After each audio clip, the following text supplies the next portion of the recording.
The study was silent the night Elowyn Caverly's marriage ended.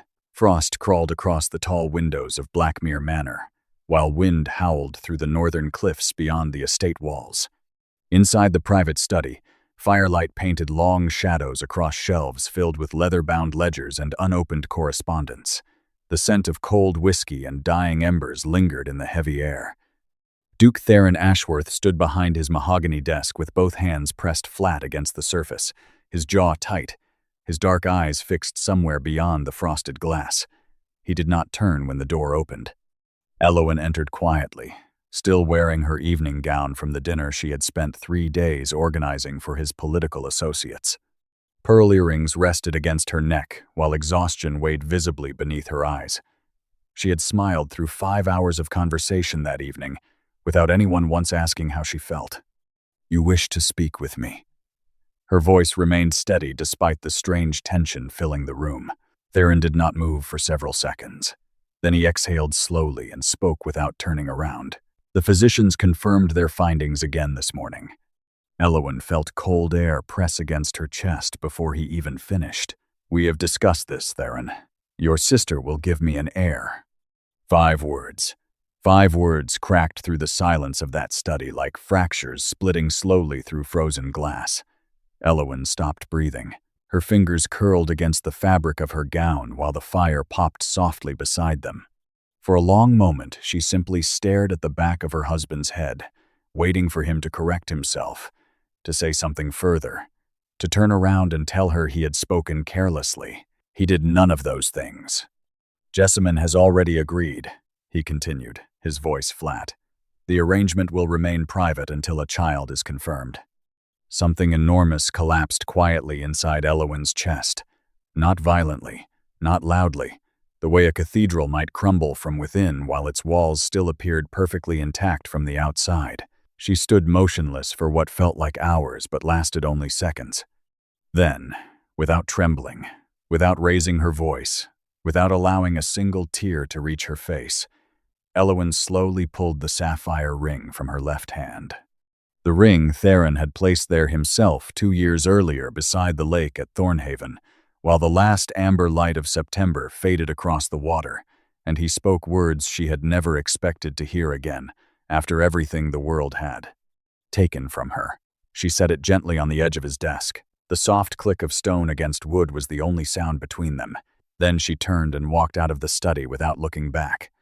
But before we continue, if you enjoy emotional stories filled with betrayal, heartbreak, and powerful moments of dignity, make sure you like this video and subscribe to the channel. And if you truly want to support us, you can use super thanks below. Your support helps us continue creating these stories for you every single day. Now, let us begin from where it all started. The Caverly family had ruled Thornhaven Estate for 4 generations, and every generation had produced daughters who married well. It was not a tradition the family discussed openly. It was something deeper than tradition.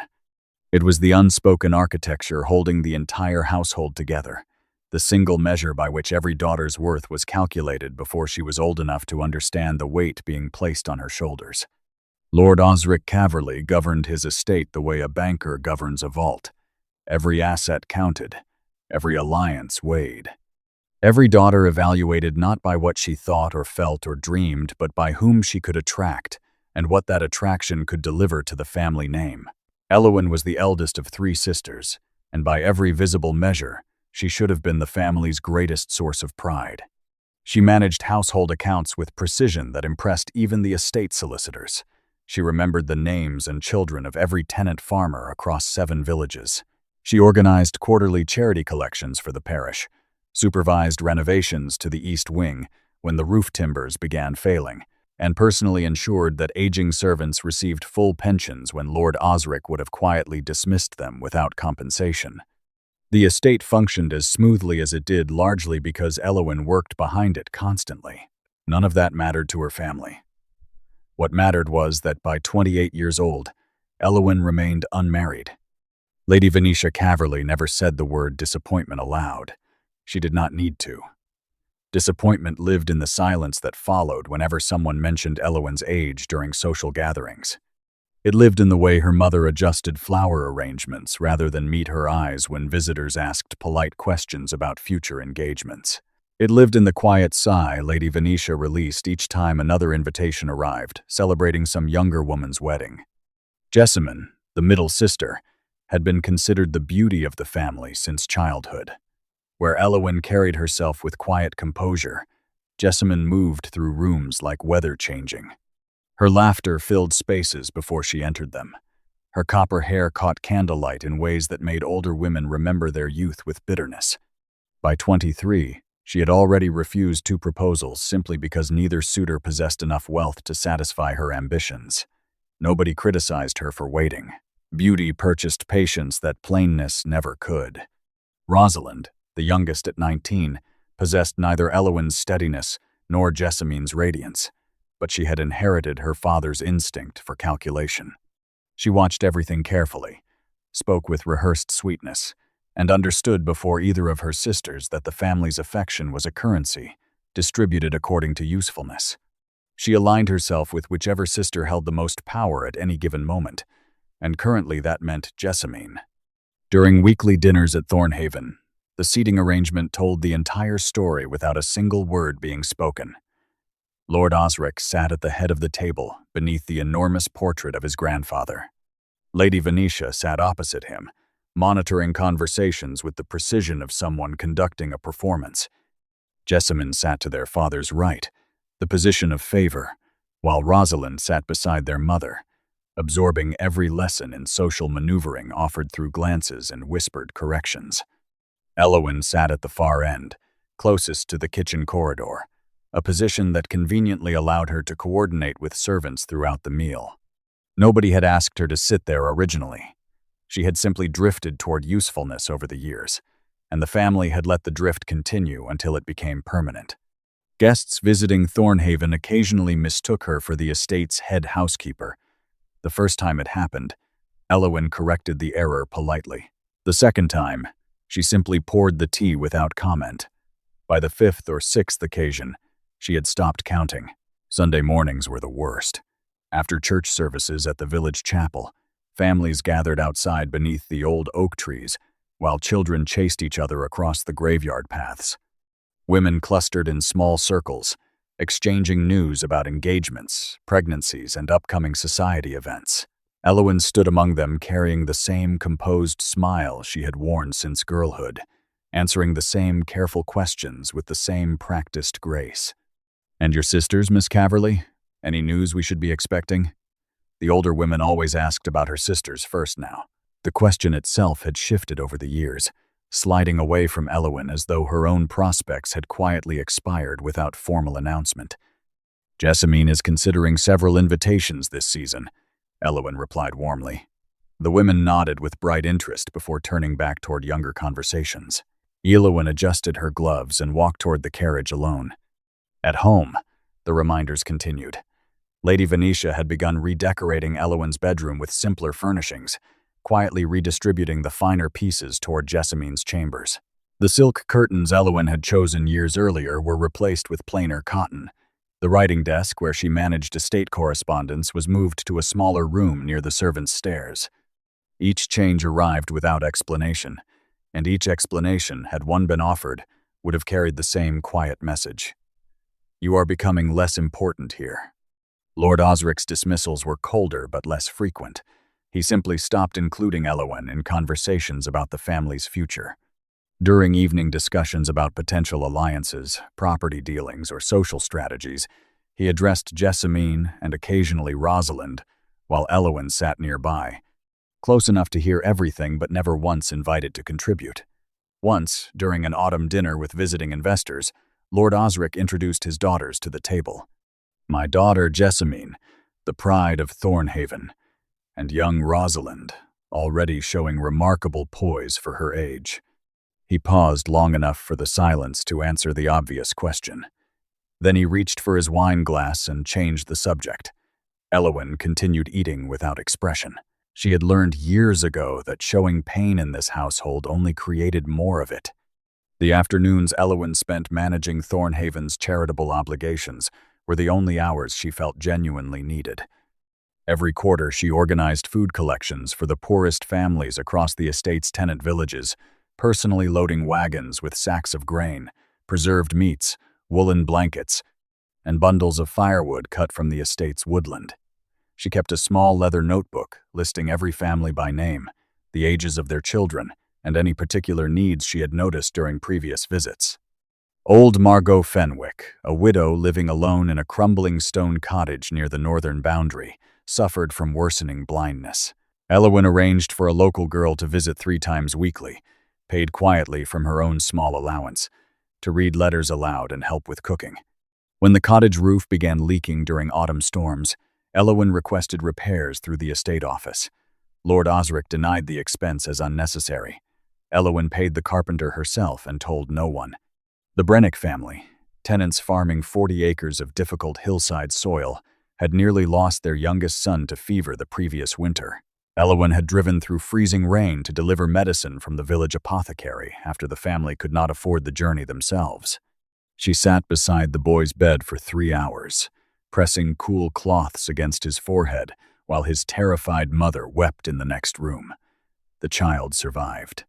His mother still pressed Elowyn's hand silently every Sunday outside the chapel, a gesture that communicated more gratitude than words ever could. None of these things were witnessed by anyone who mattered inside Thornhaven's walls. Jessamine spent her afternoons attending garden parties and portrait sittings. Rosalind practiced piano and studied French with a private tutor. Lady Venetia managed social correspondence. Lord Osric reviewed financial ledgers. The charitable work that sustained the estate's reputation among its tenants, the work that made struggling families speak the Caverley name with genuine warmth rather than resentful obligation, was performed entirely by the daughter the family considered its greatest failure. One rainy October evening, Elowyn returned late from delivering winter supplies to 3 families near the eastern boundary. Her boots were caked with mud, her cloak soaked through, and her fingers ached from gripping wet rains across miles of flooded country roads. She entered the manor through the kitchen corridor to avoid tracking mud across the main hall and found Neve, her lady's maid since childhood, waiting beside the servant's hearth with warm broth and dry stockings. "You will catch your death one of these days," Neve said quietly, while helping Elowyn remove her soaked gloves. Elowyn smiled tiredly. The Brennick children needed blankets before the frost settles. Neve studied her carefully for a moment, the kind of look that carried years of unspoken loyalty behind it. "Your family does not deserve you, Miss Elowyn, and I will keep saying that until someone who matters finally agrees." Elowyn squeezed Neve's hand gently but said nothing. Upstairs, she could hear Jessamine laughing brightly in the drawing room, surrounded by warmth and attention and firelight, while Elowyn stood shivering in the kitchen corridor, invisible to everyone except the people society considered least important. Later that night, while carrying a tray of chamomile tea toward her mother's room as she did every evening, Elowyn paused outside her father's study. The door was slightly open. Lord Osric's voice carried clearly into the corridor. "Jessamine's prospect strengthened considerably this season.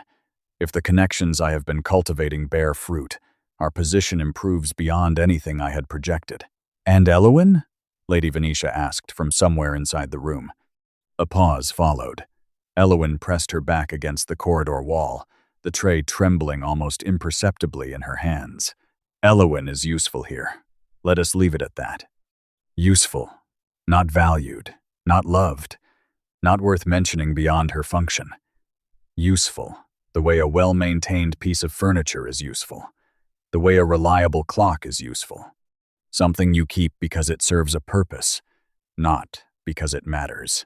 Elowyn delivered the tea to her mother's door, knocked once, left the tray on the hallway table, and returned to her own room without speaking to anyone.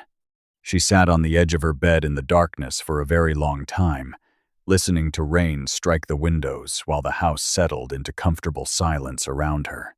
Everyone inside Thornhaven was exactly where they believed they belonged, and so was she.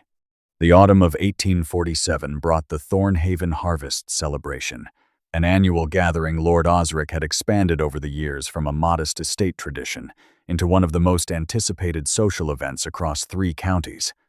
Invitations were sent to nearly 200 guests, including landed gentry, wealthy industrialists, military officers, 100 guests, and several members of parliament whose political support Lord Osric had been cultivating carefully for months. The preparations consumed the entire household for weeks. Naturally, every detail fell to Elowyn.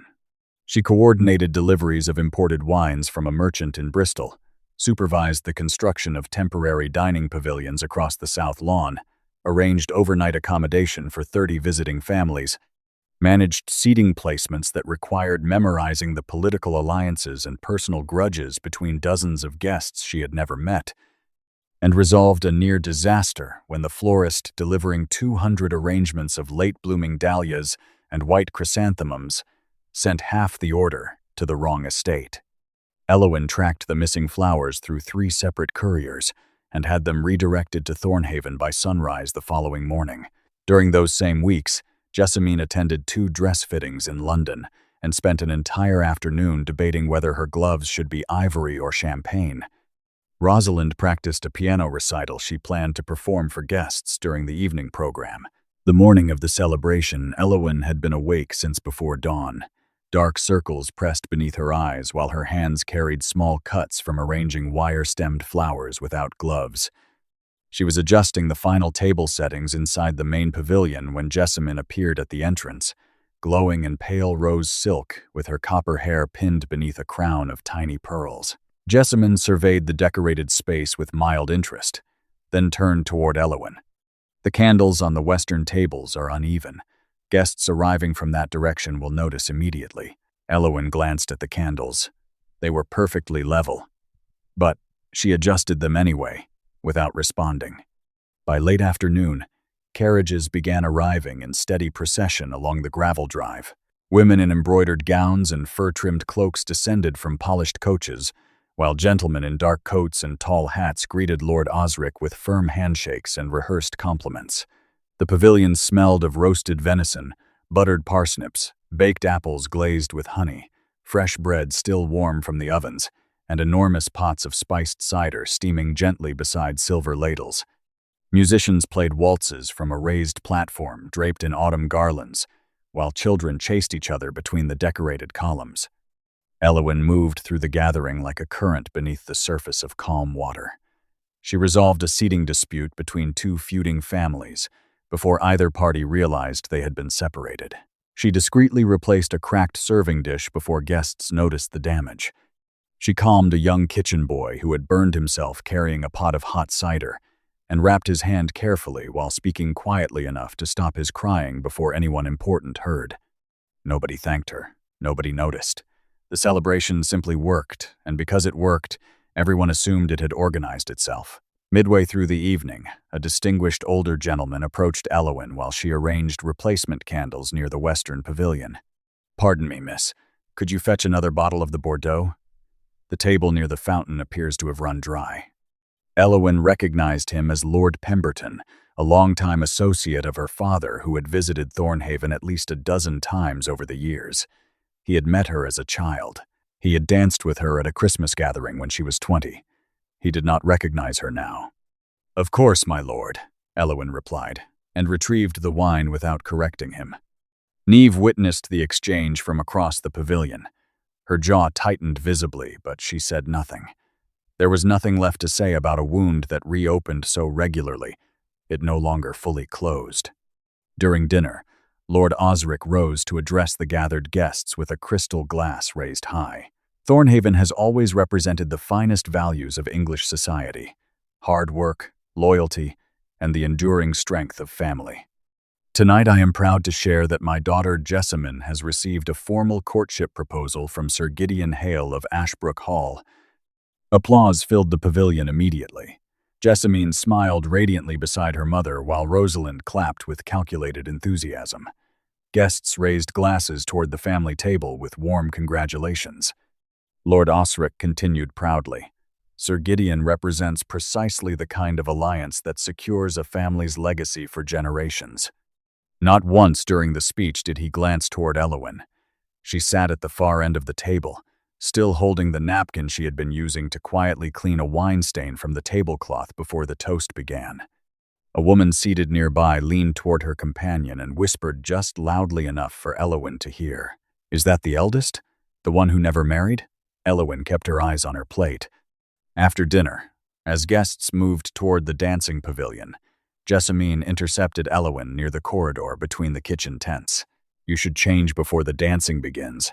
That gown is covered in candle wax and you smell like the kitchens." Rosalind appeared beside her with a sympathetic tilt of her head that contained no sympathy whatsoever. "Perhaps you could supervise the servants clearing the dinner tables instead." "You are so much better with them than with guests," Jessamine laughed brightly. "Honestly, sister, if we ever lose our housekeeper, at least we know the position will not remain vacant." Several nearby guests heard the remark and looked away awkwardly. Elowyn smoothed the front of her gown and walked toward the kitchen corridor without answering. Inside the dimly lit preparation area behind the pavilions, she found Neve organizing dessert trays beside two exhausted kitchen maids. Neve looked up immediately and read Elowyn's expression without needing words. She set down the tray and crossed the space quickly. "What did they say this time?" "Nothing that matters," Elowyn replied quietly. But her voice faltered on the last word. Neve placed both hands on Elowyn's shoulders firmly. "Everything they say matters, Miss Elowyn. That is exactly why they keep saying it." Elowyn pressed her lips together tightly and nodded once, then turned back toward the celebration, before the emotion building behind her eyes could reach the surface.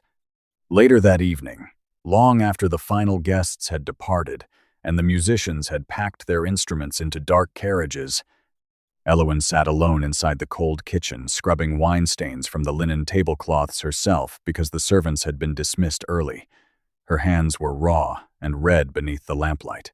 The rest of the house slept comfortably above her while she worked in silence. From upstairs, she heard Lord Osric's study door close. Then his voice carried faintly through the floorboards.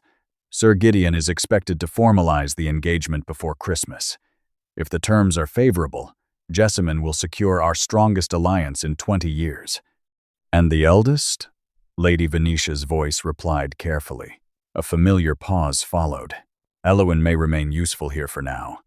But once Jessamine is settled, we should consider Aunt Portia's cottage in Wiltshire. Quietly, of course.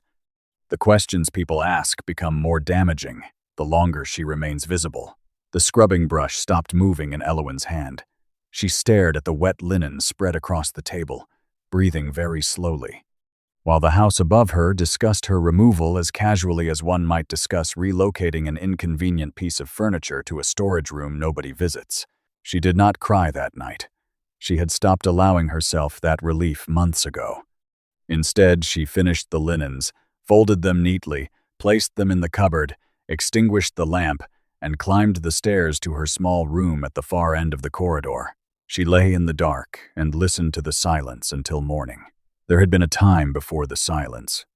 Years before Elowyn learned to carry pain as quietly as breathing, there had been warmth inside Thornhaven that she still remembered with an ache sharper than anything her family's cruelty could produce.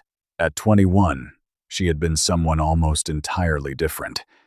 She laughed openly during dinners, argued enthusiastically about novels with visiting academics, walked through the estate gardens barefoot in the mornings when dew still clung to the grass, and sang softly beside the drawing-room windows while autumn rain streaked the glass.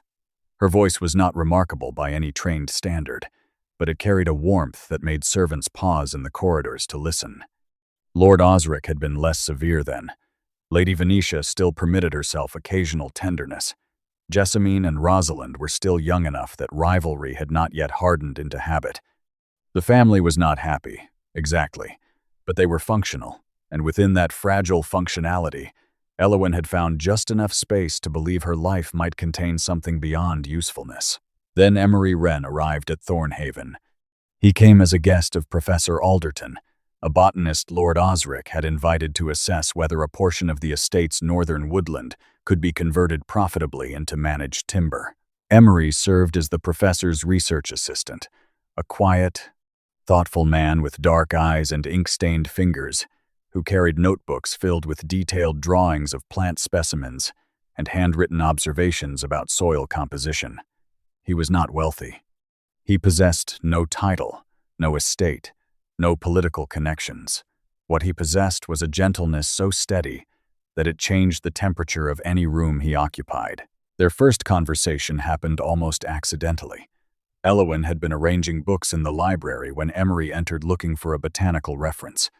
They discussed the book for several minutes before drifting into a conversation about the differences between scientific illustration and artistic expression that lasted nearly 2 hours. By the time Neve appeared to remind Elowyn that dinner preparations required her attention, neither of them had noticed the afternoon disappearing.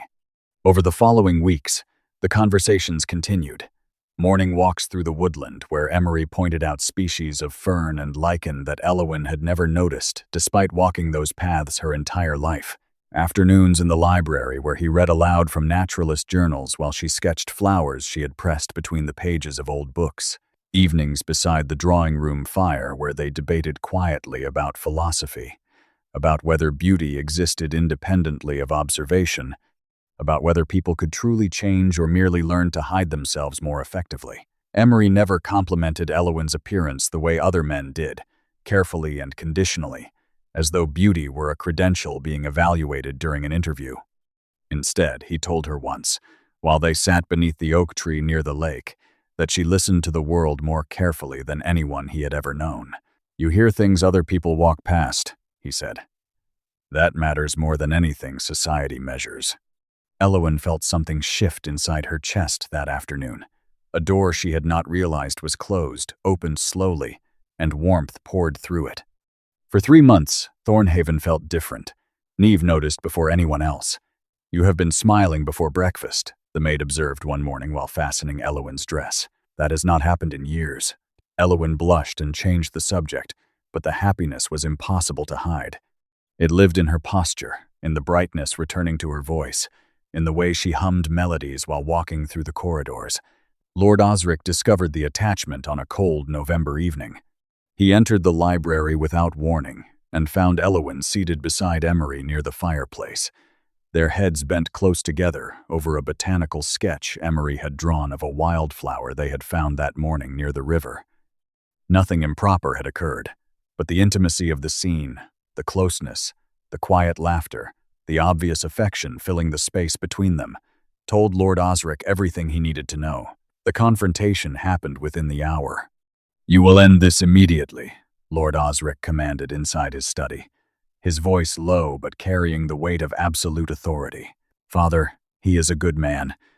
He is a research assistant with no income, no family name, and no future worthy of this household. Do you understand what people would say? Do you understand what this would cost your sisters?" Elowyn stood her ground longer than anyone expected. She argued that character mattered more than title. She argued that genuine affection was rarer and more valuable than any strategic alliance. She argued until her voice broke and her father's expression hardened beyond any possibility of compromise. Lady Venetia intervened the following morning with the quieter cruelty that often proved more effective than shouting. "You must think beyond yourself, Elowyn. Jessamine is approaching her debut season. A scandal involving her eldest sister and a man without means would damage the entire family's standing. You would not wish to harm your sister's futures for something so temporary as infatuation." The word temporary struck Elowyn harder than anything her father had said. Reducing what she felt to infatuation dismissed not just Emery but the only version of herself she had ever truly recognized. Emery was asked to leave Thornhaven the following day. Lord Osric arranged it through the professor, framing the departure as a scheduling matter related to research obligations elsewhere. Elowyn was not permitted to see him before he left. She discovered he was gone only when Neve found her searching the library that afternoon and gently told her the truth. "He left a letter," Neve said quietly, pressing a folded paper into Elowyn's hands.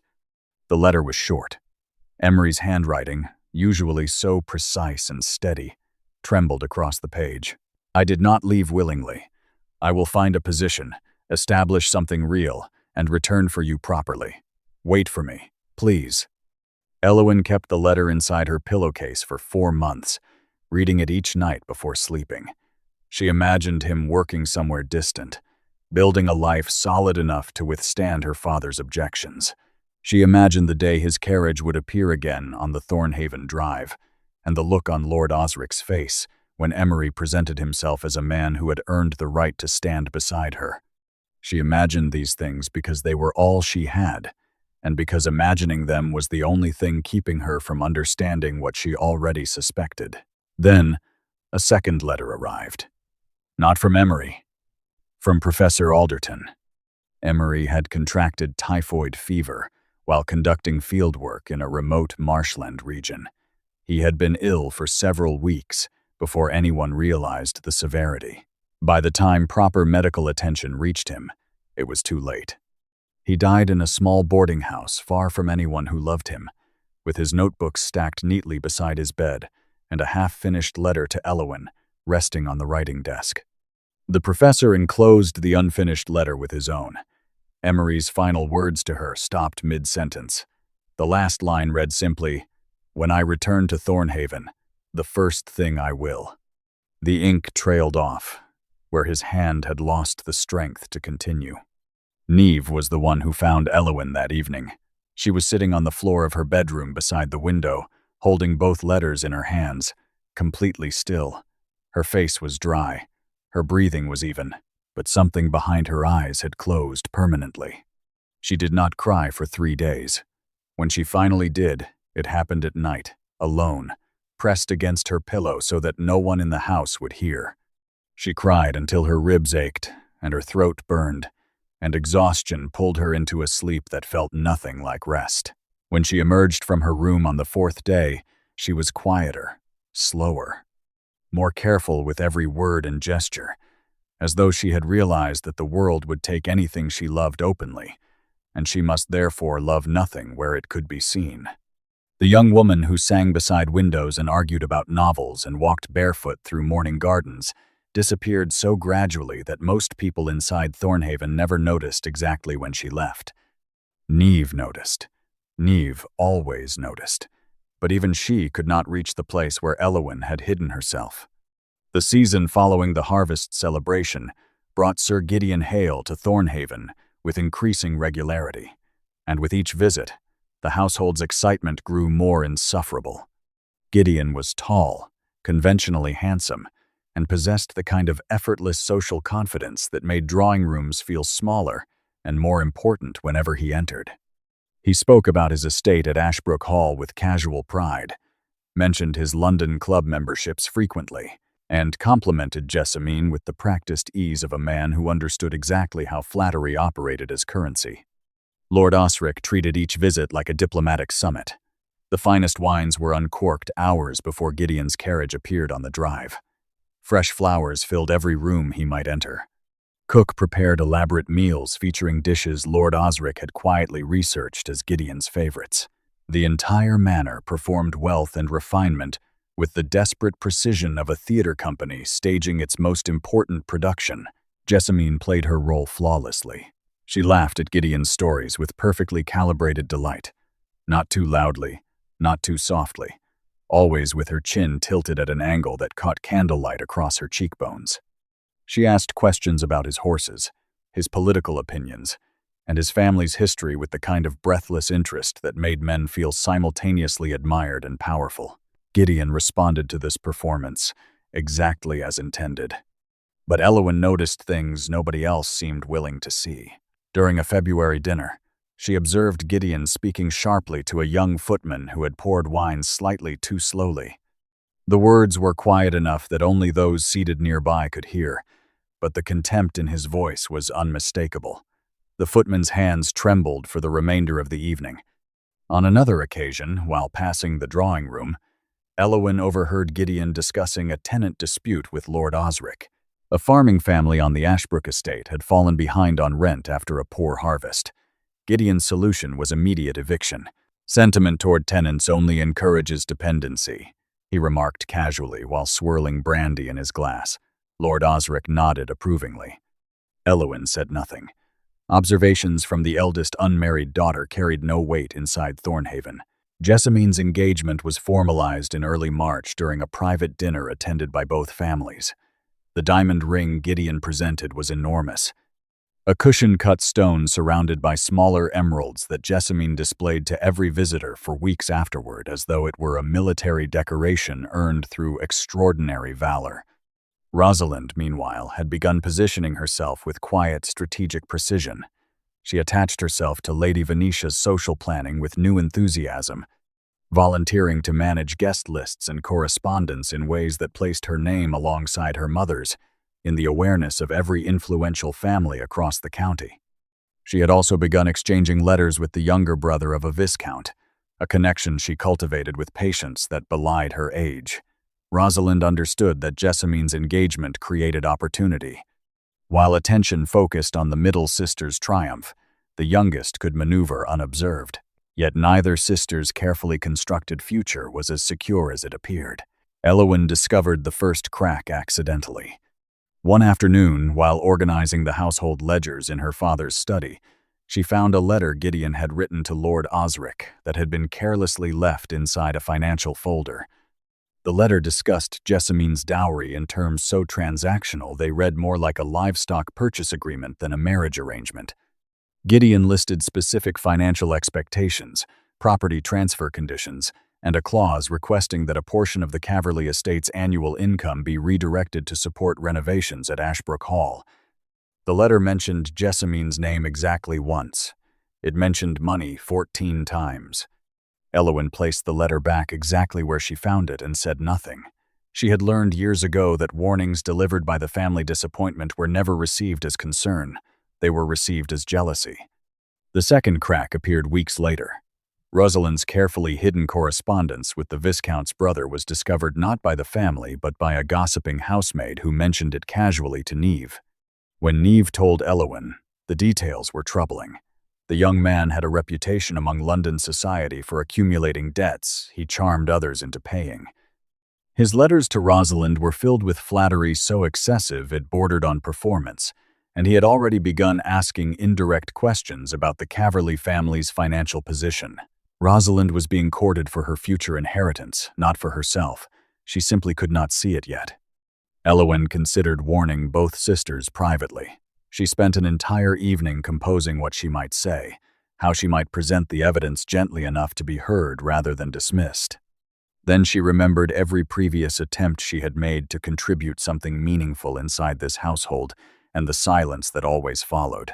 She put the words away and said nothing.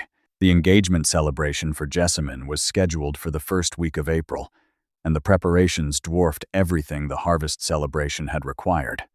Lord Osric, emboldened by the significance of the Hale alliance, insisted the event rival anything London society could produce. 300 guests were invited. A string quartet was brought from Bath.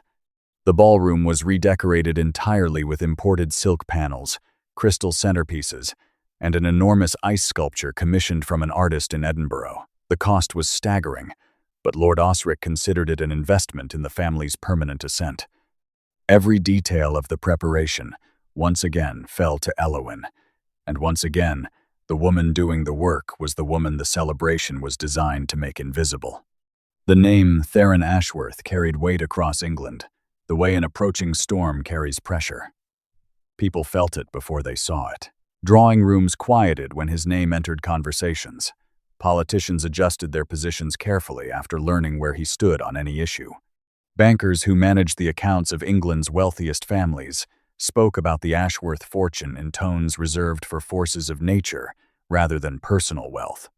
Duke Theron Ashworth of Blackmere-controlled estates spanning 4 counties, including thousands of acres of productive farmland, 2 profitable shipping operations along the northern coast, timber interests that supplied half the shipyards in Liverpool, and a coal mining concern that generated more annual income than most aristocratic families accumulated across entire generations.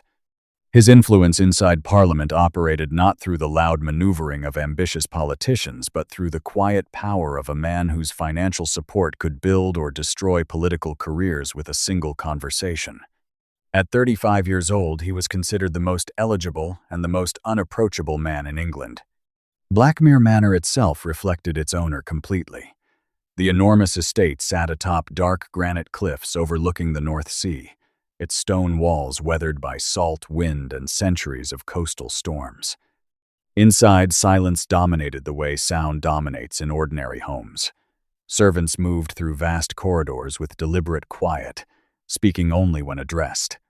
The great hall contained a dining table long enough to seat 40 guests, but most evenings only one place setting appeared at its far end, illuminated by a single candelabra, while shadows occupied the remaining chairs. Theron ate alone almost every night. He worked alone inside his study until the fire burned low. He walked the cliff-top paths alone during evenings, when the sea crashed violently enough against the rocks below to drown out the silence inside his own thoughts. Invitations accumulated unopened inside a silver tray near his study door. His steward, Bramwell, cleared them weekly without comment. Society had learned years ago that pursuing Duke Ashworth socially produced nothing except polite, impenetrable distance. Then an invitation arrived bearing the Caverley family crest. Lord Osric Caverley was requesting the Duke's attendance at Jessamine Caverley's engagement celebration. Under ordinary circumstances, it would have joined the others in the silver tray. But Lord Osric controlled access to several Northern Railway investors whose cooperation Theron required for an expansion of Blackmere's shipping infrastructure. Refusing entirely risked a business complication Theron preferred to avoid. He set the invitation aside with the expression of a man agreeing to endure unpleasant weather rather than cancel necessary travel. One evening, Bramwell said quietly from the study doorway, "Nothing beyond that." Theron did not respond. He stared at the invitation for several seconds, then returned to his correspondence while rain struck the cliff-top windows behind him. What the Caverley family did not know, what almost no one outside Blackmere's walls understood, was that Theron Ashworth's coldness was not temperament, it was scar tissue. 7 years earlier, Theron had married Lady Corinna Ashworth in a ceremony celebrated across 3 counties. Corinna was warm, perceptive, and possessed the rare ability to make Theron feel understood rather than merely respected. Where the world saw the Duke of Blackmere, Corinna saw a man who read poetry beside open windows when he believed no one was watching and who spoke more honestly to his horses than to most members of Parliament. Their first year together transformed Blackmere entirely. Laughter echoed through corridors that had known only silence. Servants relaxed for the first time in memory. The great dining table accommodated guests regularly while Corinna filled the manor with music, conversation, and a warmth that softened every cold stone surface in the estate. When Corinna announced her pregnancy, Theron felt something he had never permitted himself before. Hope that was not attached to strategy or obligation. Hope that existed purely because something good was happening and he believed it would continue. The complications began in the 7th month. Corinna grew weak in ways the physicians could not adequately explain. She spent weeks confined to bed while Theron sat beside her each evening reading aloud from the same novels they had shared during their courtship. She smiled through the discomfort and assured him constantly that everything would resolve itself once the child arrived. The labor began on a February night, during the worst coastal storm Blackmere had experienced in 20 years. Wind tore slates from the manor roof, while waves struck the cliffs hard enough to shake the foundations. Theron waited outside the bedroom for 11 hours. When the physician finally emerged, his expression delivered the news before his words reached it. Corinna and the child were both gone. Theron entered the room and sat beside his wife's still body for the remainder of the night without speaking. Bramwell found him there at dawn, dry-eyed and motionless, holding her hand as though releasing it would make the loss permanent in some way that simply knowing had not. He buried them together in the private chapel overlooking the sea. The headstone bore only their names and dates. No verse, no sentiment. Theron believed grief, carved deeply enough, did not require decoration. In the months that followed, the transformation was total. The warmth Corinna had brought into Blackmere evaporated as though it had never existed. Servants returned to guarded stillness. The dining table accommodated one setting again.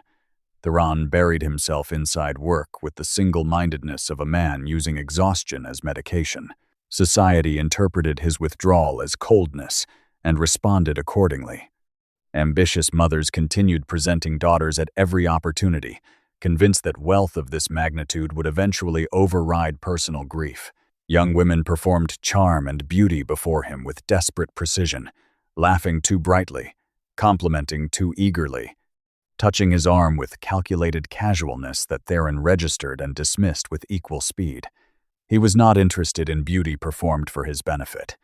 He had experienced the real thing, and nothing counterfeit survived comparison. His mother, Dowager Duchess Seraphine Ashworth, watched her son's isolation deepen with growing alarm. She visited Blackmere every few months, always arriving with baskets of food she knew he would not eat voluntarily, and conversation she knew he would tolerate only from her.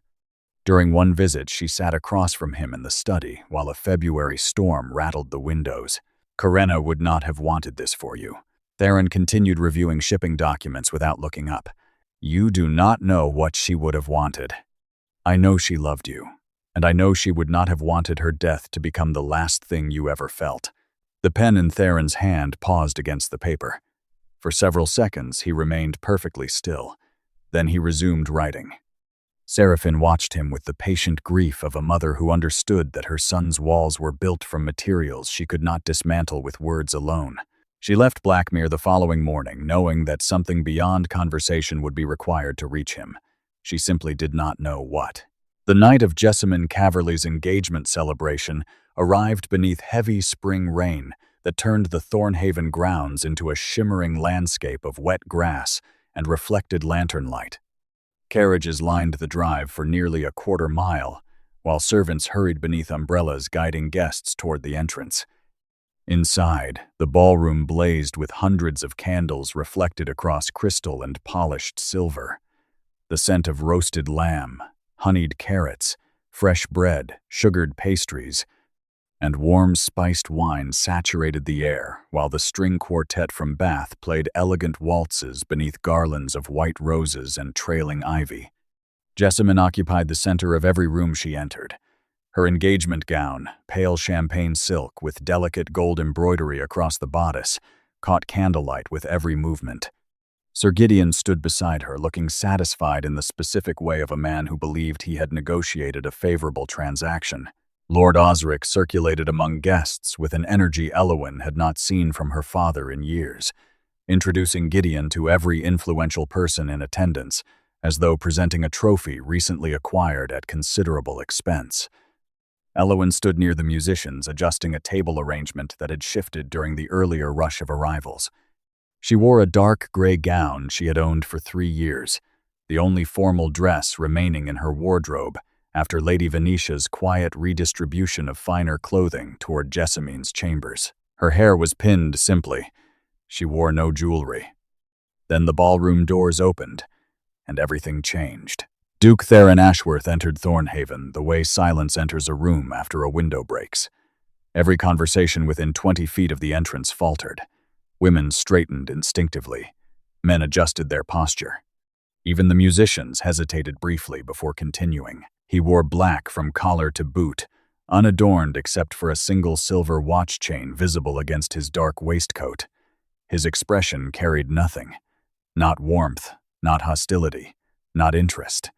He surveyed the room the way a man surveys whether he intends to endure rather than enjoy. Lord Osric hurried forward immediately, his face flushed with excitement he could barely contain. Jessamine's eyes widened with recognition. Lady Venetia pressed her hand against her chest.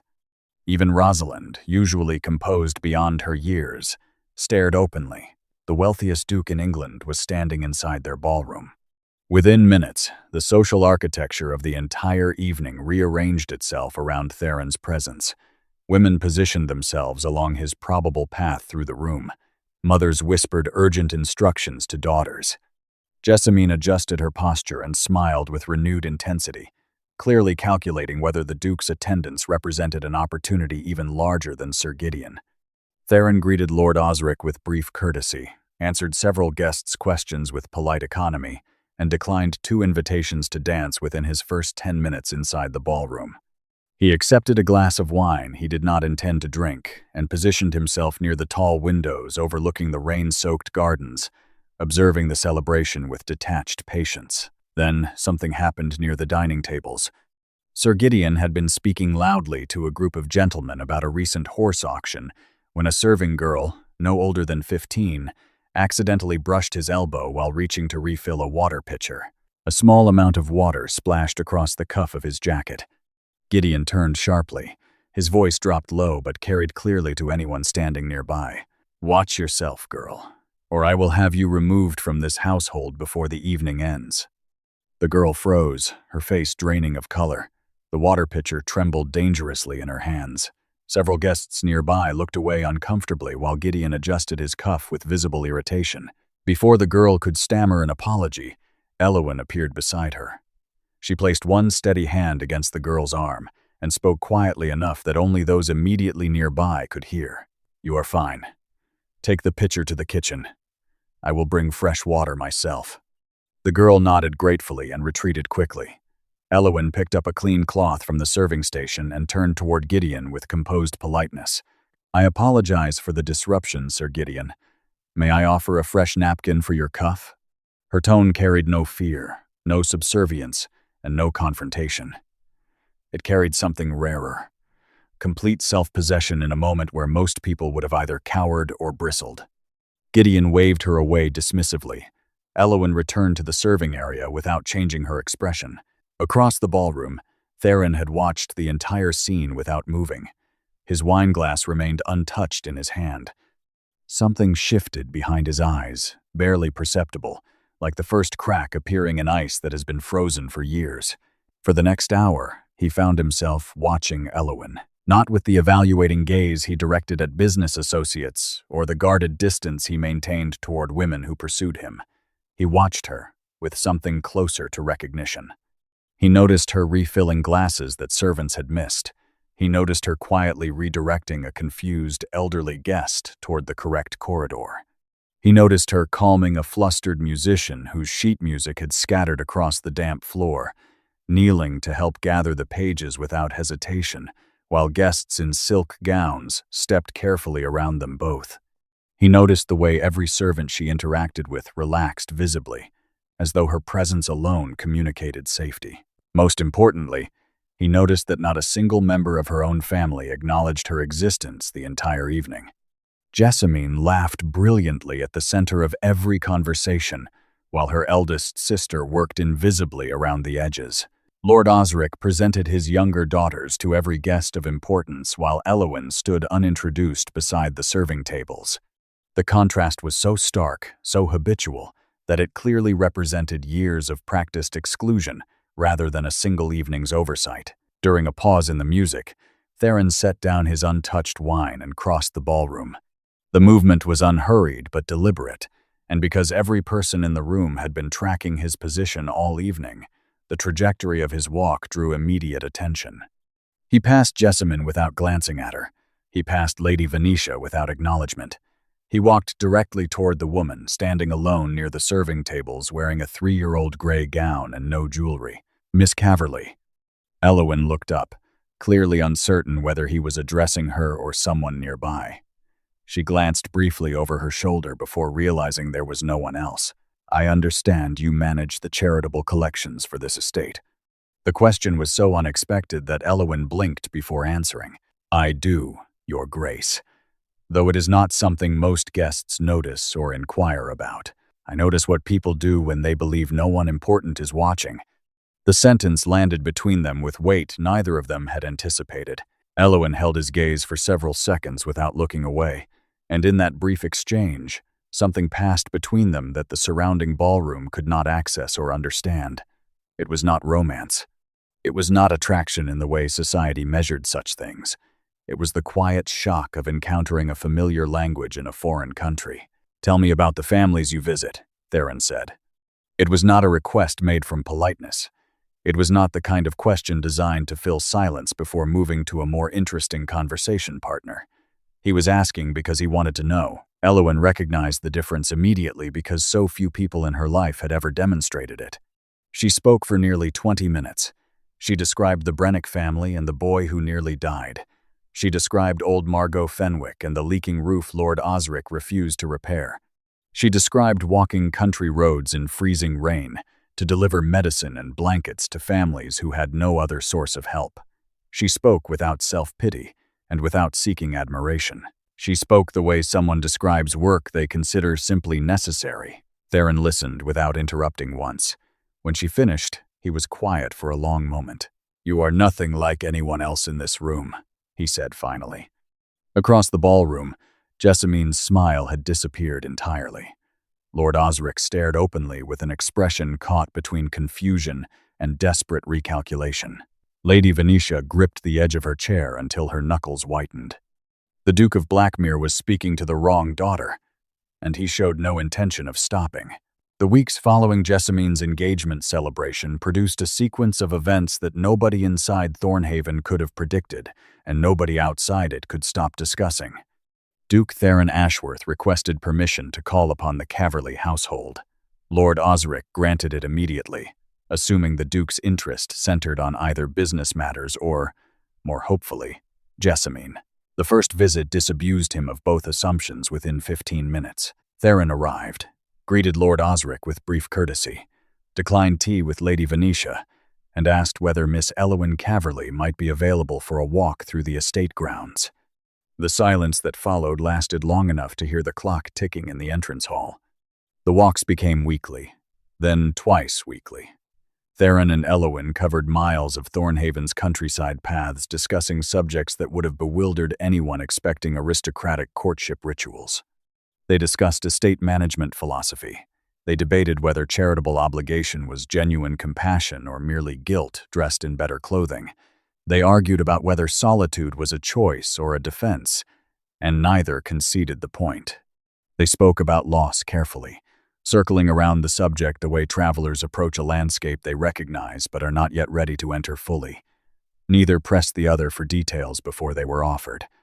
What struck Theron most deeply was that Elowyn never once mentioned his title, his wealth, or his influence. She spoke to him the way she spoke to tenant farmers and kitchen staff, with the same directness and the same absence of performance. After years surrounded by people who calibrated every word according to what they wanted from him, her indifference to his status felt disorienting and then necessary. What struck Elowyn, though she would not have admitted it, was that Theron listened to her. Not politely, not strategically. He listened the way Emery once had, with attention that made her feel visible rather than evaluated. It unsettled her because she had long ago decided that particular feeling was something she would never experience again. The courtship produced exactly the reactions one might expect inside Thornhaven. Lord Osric, after recovering from his initial confusion, reversed years of dismissal so rapidly that the hypocrisy was almost physically visible. Suddenly, Elowyn was invited to sit beside him at dinner. Suddenly, her opinions on household matters were solicited with exaggerated interest. Suddenly, Lady Venetia produced new gowns, commissioned a portrait sitting, and began introducing her eldest daughter to visitors as the heart of this family. Jessamine's fury was quieter and more dangerous. Her engagement to Sir Gideon, which should have been the defining triumph of the season, had been eclipsed entirely by the spectacle of the most powerful duke in England courting the sister everyone had dismissed. Within months, further humiliation arrived. A London solicitor uncovered evidence that Gideon's Ashbrook Hall estate was leveraged against debts exceeding its total value. His courtship of Jessamine had been, from the beginning, a financial rescue operation disguised as romance. The engagement collapsed publicly, and Jessamine returned to Thornhaven carrying the particular bitterness of a woman whose beauty had failed to protect her from being used. Rosalind's situation deteriorated in parallel. The Viscount's brother disappeared from correspondence entirely after learning that the Caverly family's disposable wealth was smaller than he had estimated. Rosalind accepted the abandonment with outward composure but inward fury directed, inexplicably, toward Elowyn. The proposal came on a September evening beside the lake at Thornhaven, beneath skies streaked with the last amber light of summer. Theron spoke without rehearsal, without grand gestures, without an audience. "I have spent years believing that what I lost could never be replaced. You have not replaced it. You have shown me that something entirely different can exist beside it." Elowyn studied his face carefully. She recognized the risk in what he was offering because she understood what it cost a person to open a door they had sealed shut after terrible loss. She recognized it because she had done the same thing herself. She said yes quietly, and meant it completely. The wedding took place at Blackmere Chapel overlooking the sea. It was a small ceremony attended by fewer than 50 guests, a choice that scandalized London society but suited both of them perfectly. Seraphine wept openly throughout the service. Neve, who Elowyn had insisted accompany her to Blackmere as her personal attendant, stood near the chapel entrance, clutching a handkerchief and smiling through tears. The early months of the marriage were the happiest period either of them had experienced in years. Blackmere softened visibly under Elowyn's presence. She reorganized the household staff with the same quiet efficiency she had applied at Thornhaven, but added something Lord Osric's estate had never possessed: genuine warmth. Servants began smiling in corridors. Cooks started preparing meals with renewed energy after Elowyn visited the kitchen personally to learn everyone's name and family situation. The great dining table accommodated 2 place settings now, positioned beside each other rather than at opposite ends, and most evenings ended with conversation that lasted well past the candles burning low. Theron began attending social engagements again, though selectively. With Elowyn beside him, the performances that had previously exhausted him became tolerable because she understood the exhaustion and never pretended otherwise. After particularly draining evenings, they walked the cliff-top paths together in silence, and the silence felt like rest rather than isolation. Elowyn also transformed Blackmere's relationship with its surrounding communities. She established the same charitable networks she had maintained at Thornhaven, visiting tenant families personally, organizing seasonal supply deliveries, and ensuring that aging workers received fair treatment. Within months, the Ashworth name, which had always commanded respect born from fear, began earning something rarer: gratitude born from genuine care. Villagers who had previously crossed the road to avoid Blackmere's steward now waved at the Duchess's carriage when it passed through market squares. Theron noticed the change, and it stirred something he had not expected. Watching Elowyn rebuild connections he had allowed to decay during his years of isolation reminded him of what Karenna had once done inside these same walls. But where Karenna's warmth had been instinctive, Elowyn's was deliberate. She chose kindness, knowing full well what cruelty looked like from the inside. That knowledge made her generosity feel sturdier, less like temperament and more like principle. For the first time since Karenna's death, Blackmere felt like a home rather than a monument to grief. Seraphine visited more frequently, and during one autumn stay, she pulled Elowyn aside after dinner while Theron attended to correspondence. "You have given me back my son," the Dowager Duchess said quietly, her eyes glistening in the candlelight. "I had grieved for him while he still lived. You ended that grief." Elowyn held the older woman's hands and said nothing, because some gratitude arrives in forms too large for words to carry. Then the pressure began. It started with questions so carefully phrased they almost disguised themselves as innocent conversation. Seraphine, during a spring visit, placed her hand over Elowyn's at breakfast and asked gently whether there might be happy news to share soon. The question was asked with love, but it planted a seed of expectation that began growing immediately. Within months, the questions multiplied.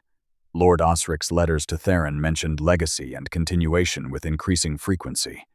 Political associates raised the subject of heirs during business discussions with the casual cruelty of men who considered reproduction a strategic matter rather than a personal one. Society newspapers published speculative paragraphs wondering when the Ashworth line would be secured. Elowyn conceived twice during the first year. Both pregnancies ended in loss. The first, early enough that only Neve knew. The second, late enough that the grief carved itself permanently into the walls of Blackmere. Elowyn spent 3 days in bed afterward, staring at the ceiling while Neve sat beside her, holding her hand without speaking. Theron stood in the doorway each evening but could not seem to enter the room fully, as though crossing the threshold would force him to confront a kind of loss he had already survived once and did not know if he could survive again. After the second loss, the physicians delivered their assessment with the detached precision of men discussing structural deficiencies in a building rather than devastation inside a marriage. The likelihood of carrying a child to full term was, in their professional opinion, very small. Theron received the news in his study with the same motionless composure he had maintained the night Karenna died. Elowen watched something close behind his eyes and felt cold spread through her chest despite the fire burning beside them. He assured her the physician's opinion changed nothing. He held her hands and spoke firmly. She believed him because she needed to believe him, and because the alternative was too familiar to the pain she had spent years learning to survive. But the pressure did not stop. It intensified. And then Jessamine arrived at Blackmere. She came bearing gifts, sympathy, and the particular sweetness that had always preceded her cruelest maneuvering. She embraced Elowen at the entrance hall with tears that glistened convincingly beneath the chandelier light. "I came the moment I heard. You should not endure this without family beside you." Elowen, weakened by grief and desperate for connection she had never received from her sisters before, allowed the visit to extend, then extend further. Within weeks, Jessamine had established herself as a semi-permanent presence at Blackmere, occupying a guest suite with a view of the sea and inserting herself into household routines with the practiced ease of someone who had studied the estate's rhythms carefully before making a single visible move. She was charming with the staff. She was deferential toward Seraphine. She was tender with Elowen in exactly the ways Elowen had always wished her sister would be. And she was alone with Theron more frequently than anyone seemed to notice. The conversations between them started innocently. Jessamine asked about the shipping operations with what appeared to be genuine curiosity. She discussed parliamentary matters with surprising knowledge. She listened to Theron with the attentive stillness that powerful men consistently mistake for admiration when it is actually strategy. Slowly, almost imperceptibly, she began introducing a subject no one else dared raise directly with the Duke. The Ashworth name carries 3 centuries of history. Elowen understands that better than anyone. She would not want legacy to end because of circumstances beyond her control. The word legacy carried a weight that settled over Blackmere like a change in season. Jessamine never said what she meant directly. She never needed to.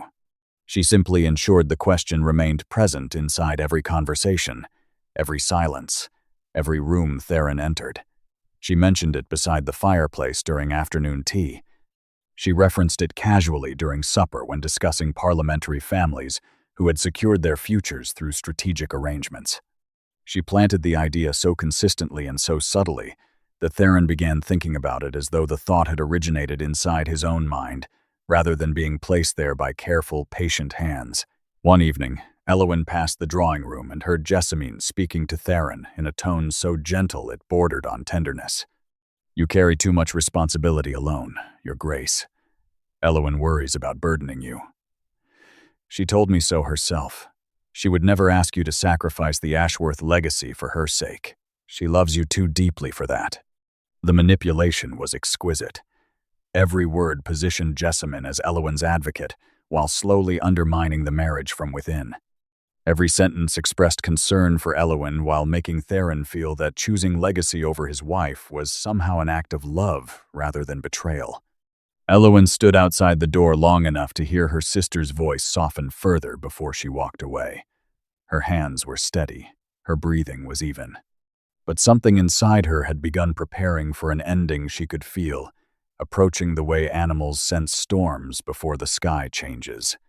Meanwhile, Elowen felt the distance growing between herself and her husband, the way one senses a tide retreating. Not suddenly, not dramatically, but steadily enough that the cold accumulated without any single moment being alarming enough to address. Theron spent longer evenings inside his study. Their conversations grew shorter. The clifftop walks became less frequent. When Elowen reached for his hand at dinner, he held it, but his grip felt like obligation rather than desire. She told herself she was imagining the change. She told herself grief distorted perception. She told herself that the man who had proposed beside the lake was still the same man sitting across the darkening dining table. Then Neve told her what she had been refusing to see. "Miss Jessamine has been meeting privately with the Duke inside his study, twice this week, with the door closed." Elowen felt the floor shift beneath her, not violently, slowly. The way the ground shifts before a structure that appeared permanent reveals it was built on something that could not hold. She said nothing to Theron. She said nothing to Jessamine. She waited. And the waiting was worse than knowing because it contained every possible version of the truth simultaneously, and none of them left her intact. The physicians returned to Blackmere on a Tuesday morning in late November. Rain fell steadily against the manor windows, while gray light pressed through the corridors like something too tired to push further. Elwyn watched from the upstairs landing as two men in dark coats were escorted toward Theron's study by Bramwell. She had not been informed they were coming. The door closed behind them. An hour later, a maid delivered a brief message. The Duke wished to speak with her in his study that evening after dinner. The formality of the request told Elwyn everything the words themselves did not. Husbands do not summon wives they intend to comfort. They summon wives they intend to address. She spent the afternoon in the small sitting room overlooking the eastern gardens, the room she had quietly made her own since arriving at Blackmere. Rain blurred the glass while she sat motionless in the chair beside the window, her hands resting in her lap, her breathing steady and measured. She did not cry. She did not pace. She sat with the stillness of someone preparing to walk into a room where something irreversible would happen, and knowing that the only thing she could control was how she walked. On the side table beside her chair rested a small leather notebook, the same one she had kept since Thornhaven, listing tenant families, their children's names, their particular needs. She had continued the practice at Blackmere. The pages were filled with her careful handwriting, evidence of years spent caring about people most of society considered invisible. She ran her thumb across the notebook's worn cover without opening it. Whatever happened tonight, this would remain true about her. No conversation inside any study could erase what these pages represented. Neve entered late in the afternoon carrying tea Elwyn had not requested. "You do not have to go in there tonight." Elwyn looked at her maid with an expression that carried years of accumulated understanding. "Yes, I do." Neve stood in the doorway for a long moment, holding the teacup with both hands, studying the woman she had served since childhood. She had watched Elwyn endure things that would have broken most people long before this evening. She had watched her absorb cruelty from her own family without complaint, carry grief from Emery's death without sharing it, build a life inside Blackmere with generosity that never asked for recognition, and lose 2 children without once blaming anyone, including herself. Neve understood, perhaps better than anyone alive, that whatever was about to happen inside that study, Elwyn would survive it. Not because she was strong in the way the world typically measured strength, but because she had been surviving things her entire life that the people around her never even noticed were happening. Dinner passed in near silence. Jessamine was absent from the table, a detail that registered with the precision of a key turning inside a lock Elwyn had been pretending was not there. Theron ate mechanically, his attention fixed somewhere far beyond the food before him. Twice, Elwyn considered speaking. Twice, she decided against it. When the plates were cleared, Theron stood without a word and walked toward his study. Elwyn followed several minutes later. The study felt colder than any room in Blackmere had felt since the night Corinna died. Frost covered the tall windows while wind pressed against the manor walls from the northern cliffs. Firelight threw long shadows across the bookshelves. The scent of untouched whiskey and fading firelight hung in the heavy air. Theron stood behind his mahogany desk with both hands pressed against the polished wood, his jaw tight, his dark eyes fixed somewhere beyond the frozen glass. He did not turn when she entered. "You wish to speak with me?"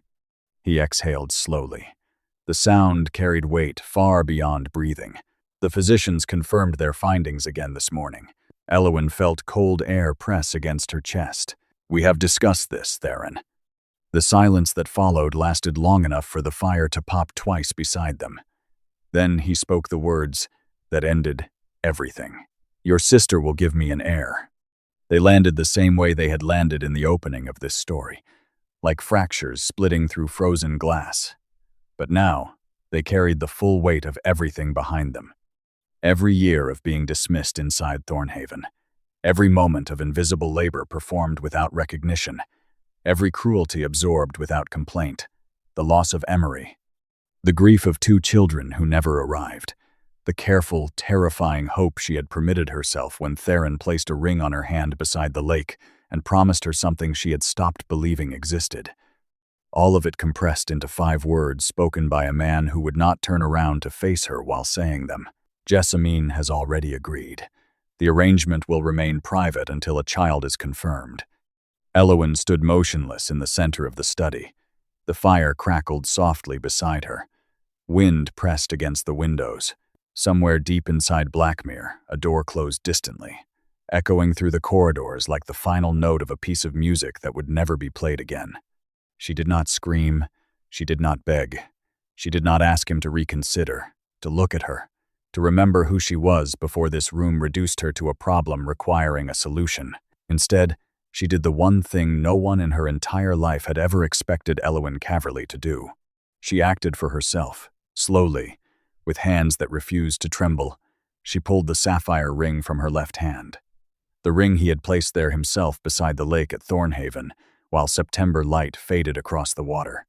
She set it gently on the edge of his desk. The quiet sound of stone meeting wood filled the study the way a single word can fill an empty room. Theron turned around for the first time.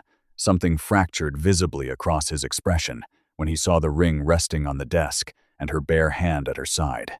Elowen. His voice broke on her name, but she was already walking toward the door. She paused once without turning back.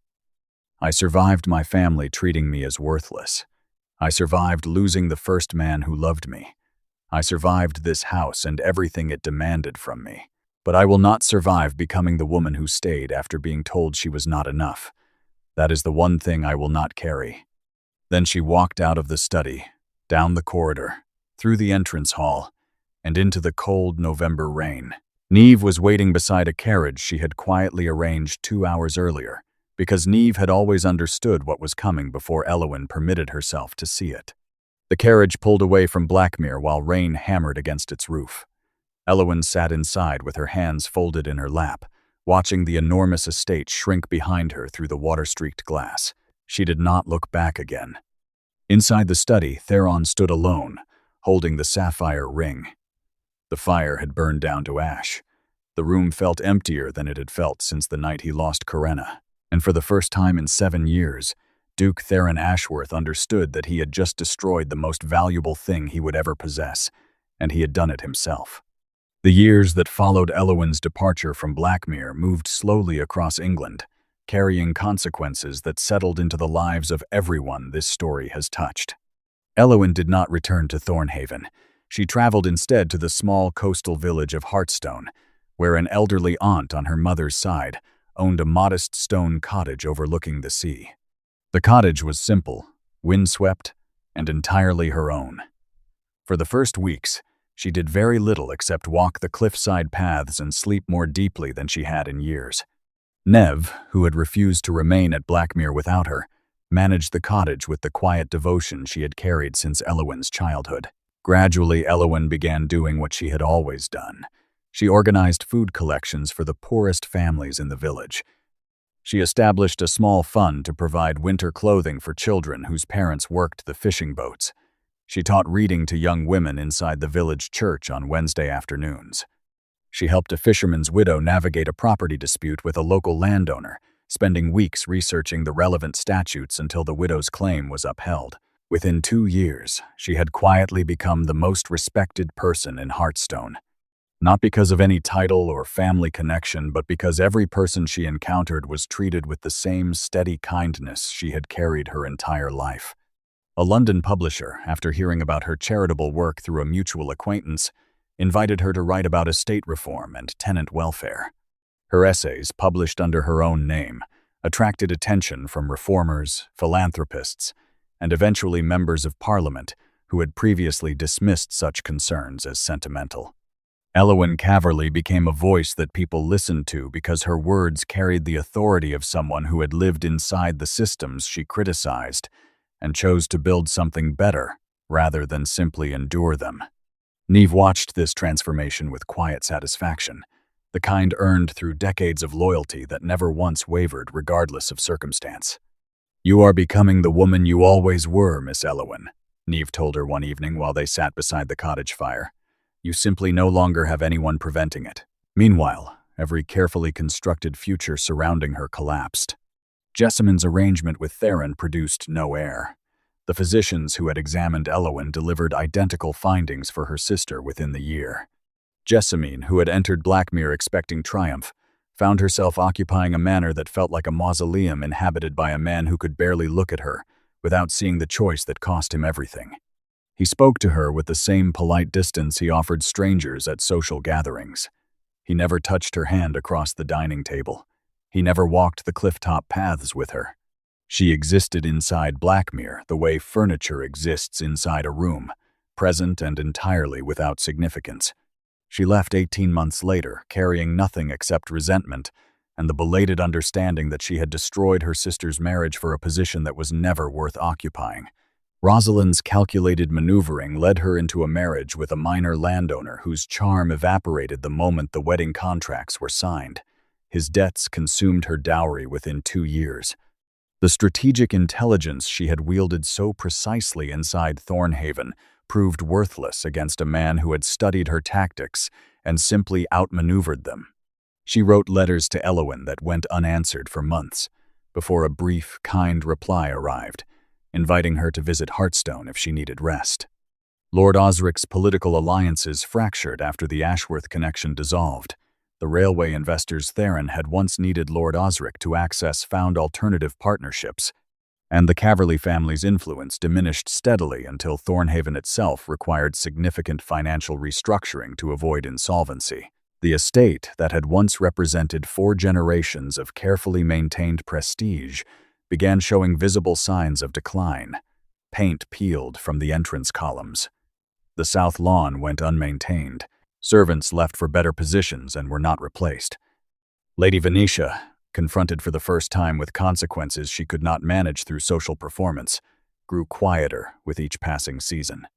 She never spoke publicly about Elowyn's departure, but servants at Thornhaven reported finding her occasionally inside Elowyn's old bedroom, sitting beside the window, staring at the grounds where her eldest daughter once walked barefoot through morning gardens. The silk curtains she had replaced with plainer cotton years earlier remained unchanged.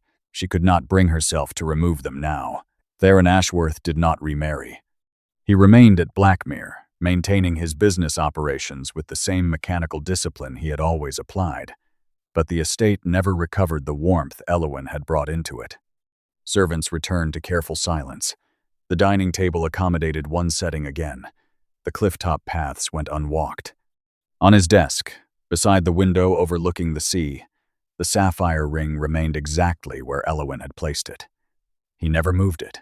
He never spoke about it. Bramwell dusted around it each morning without comment. Seraphine visited once after Elowyn's departure. She sat in the study, looked at the ring on the desk, and said nothing for a long time. When she finally spoke, her voice carried the flatness of someone delivering a truth they no longer had the energy to soften. Corinna was taken from you. Elowyn, you sent away yourself. Those are not the same grief, Theron. One deserved your mourning. The other deserves your shame. She left that afternoon and did not return for over a year.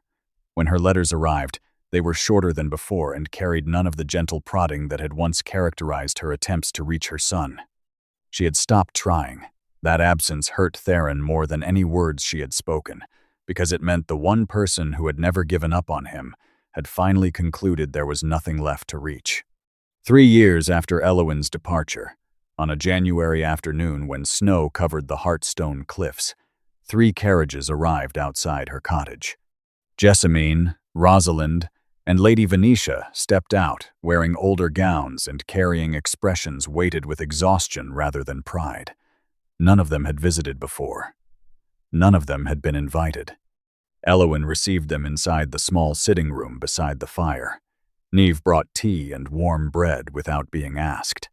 Snow pressed against the windows while the sea churned gray and white beyond the cliffs. None of her family could meet her eyes easily. The silence lasted long enough for the fire to settle twice before Lady Venetia spoke. I failed you, Elowyn. Not once. Every single day you lived beneath my roof, I failed you. The words were imperfect and insufficient. They could not undo years of dismissal, cruelty, and complicit silence. But they were honest in a way Lady Venetia had never permitted herself before, And honesty, even late, carries weight that rehearsed apologies never reach. Jessamine spoke next, and her voice broke on the first word. I told myself I was helping the family. I told myself you would understand eventually, but I was not helping anyone. I wanted what you had because I could not accept that you deserved it, and I did not. It was the first truthful thing Jessamine had said to her eldest sister in years, perhaps in her entire life. Rosalind cried quietly. It was the first genuine emotion Elowen had ever witnessed from her youngest sister. The calculation that had governed every interaction Rosalind conducted since childhood had finally exhausted itself against a reality too painful to strategize around. Elowen studied the three women seated before her. She saw their exhaustion. She saw the damage life had delivered to each of them through the very alliances and strategies the family had once valued above her. She saw three people who had finally been forced to learn what she had understood since childhood, that worth built on appearances collapses the moment appearances can no longer be maintained. She poured them more tea. She offered them warm blankets against the cold. She spoke to them gently, without bitterness, without triumph, without the satisfaction that revenge would have provided and that grace made unnecessary. Because in the end, the ring Elowen placed on that desk was not a surrender. It was a declaration. It declared that her worth had never depended on being chosen by powerful men, or valued by her family, or validated by a society that measured women by what they produced rather than who they were. Her worth existed before any of them recognized it. It continued after every one of them failed to. And the world eventually learned what Thornhaven and Blackmere both discovered too late, that the woman they dismissed as not enough was the only person among them who had ever been complete.